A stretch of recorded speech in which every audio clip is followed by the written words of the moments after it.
Now some perspective on all of this turmoil from two former U.S. national security advisors. Zbigniew Brzezinski held that post for President Carter. He's now a counselor at the Center for Strategic and International Studies. Brent Scowcroft had that same job during the George H.W. Bush administration. He now has his own consulting firm. Dr. Brzezinski, so are all of these events, Egypt, Yemen, add in Bahrain and Syria, as well as Libya, obviously, are they all connected?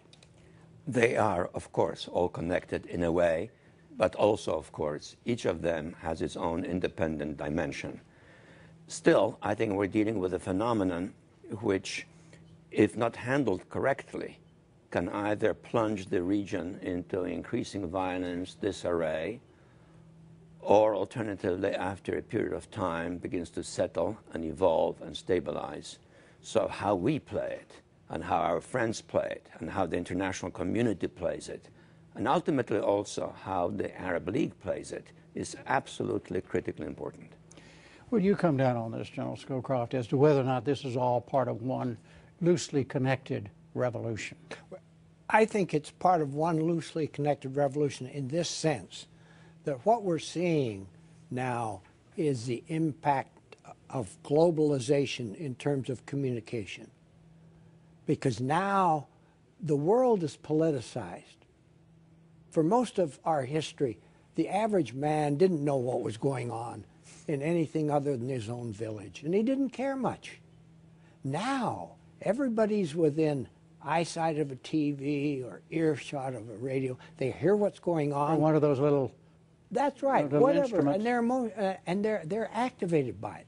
And in addition, these devices like Facebook make it possible to organize a demonstration. You can contact 1 million people in 30 minutes, turn out in a square at 10 o'clock in the morning. This is unique, and I think that's the reason that the immolation of a fruit peddler in Tunisia has swept the region. And I think it's a new phenomenon that we're going to have to deal with from now on. And back to your point, Dr. Brzezinski, that is how the United States play. Is there a U.S. policy that could be formed that would accommodate each one of these developments and it all fit under there very neatly and tidily? I don't think we can dominate that process, because that process is autonomous, it's part of history. It's part of a phenomenon I've been writing about for years, the global political awakening of different parts of the world becoming activated the way Brent just described it. But we shouldn't illude ourselves into thinking that it is inevitably pointed in a democratic direction. Because typically the first phase of this political awakening that I've been talking about tends to be extremist, fervent, euphoric, but potentially very dangerous. And this is why, for example, right now, I think we're caught in a situation in which choices seem to be bad.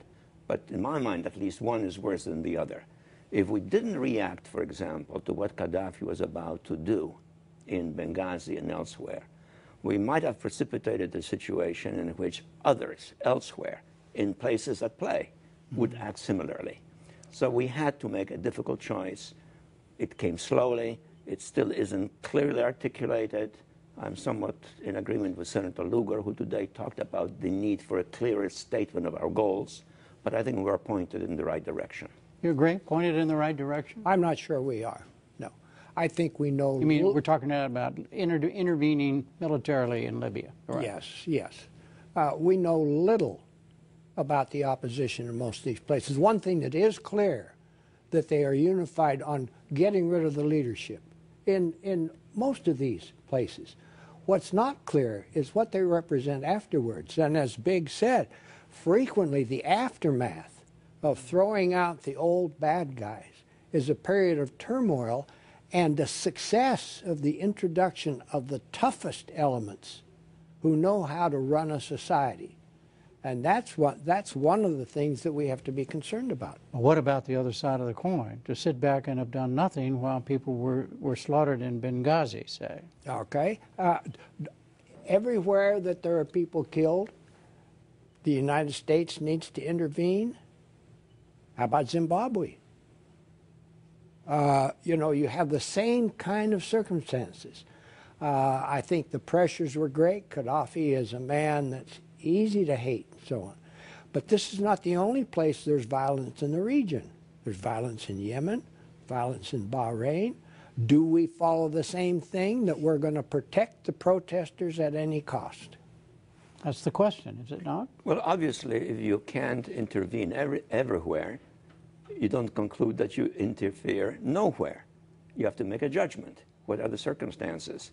And in this particular case, once it became clear that there was a significant uprising in Libya, and once it became clear that Gaddafi was setting out to crush it, and to crush it absolutely brutally, not to respond to that would not only be morally dubious, but it would be geopolitically questionable, because its after effects would be felt in Bahrain, in Yemen, perhaps even in Egypt and elsewhere. We have Tunisia, Algeria, and so forth. Remember, the Arab League came out quite clearly in opposing what he was doing. So we had no choice. Now, how we go on from here is a difficult question. We have to define our objectives.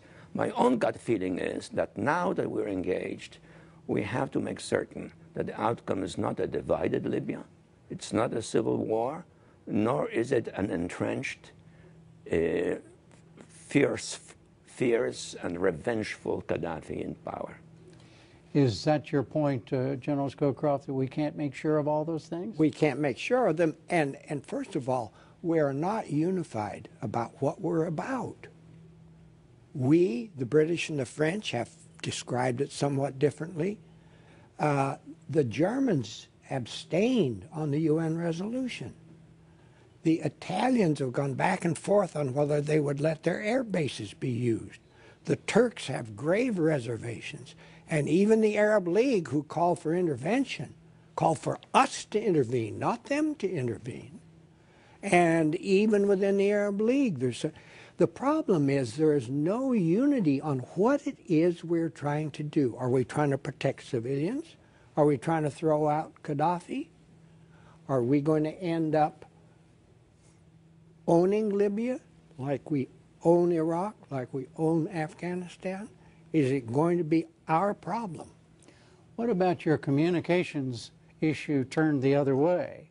That the people in Bahrain, if the U.S., devil's advocate question, if the U.S. and the others did not intervene, that would send a message to somebody in Bahrain and to Yemen and all these other, aha, they're going to sit back, we can do anything we want to, we can kill our people too if we want to. That's right. So, but in Bahrain, if we intervene, are we going to intervene to throw out the king in Bahrain, who's being supported with Saudi troops? Good question, Dr. Brzezinski. Look, we are where we are, right? And if we now stop and disengage, it'll be a calamity for us and for the region and even for the Arab League, which endorsed it.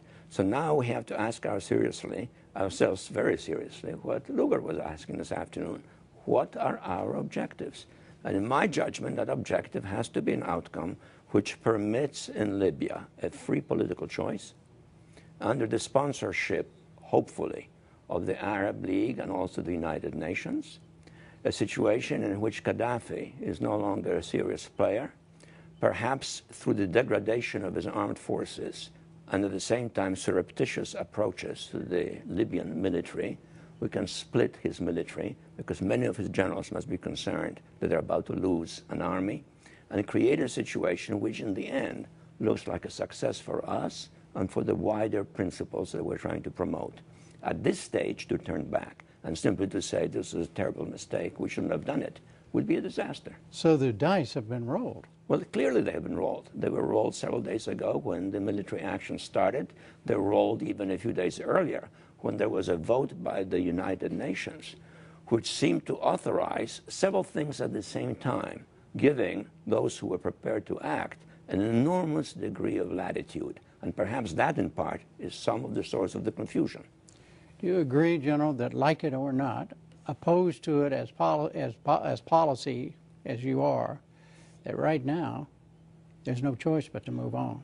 Right now there is no choice but to move on. I just wish we had thought more seriously strategically down the road 5 years, where are we likely to be? First of all, a no-fly zone by itself is unlikely to defeat Gaddafi.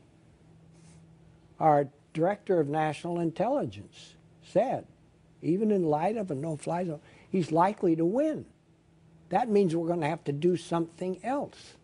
What I worry about, and maybe it's hand-wringing, because I agree with Big, we are on a course now, and we probably have to continue it. But I hope we will continue it with a more thoughtful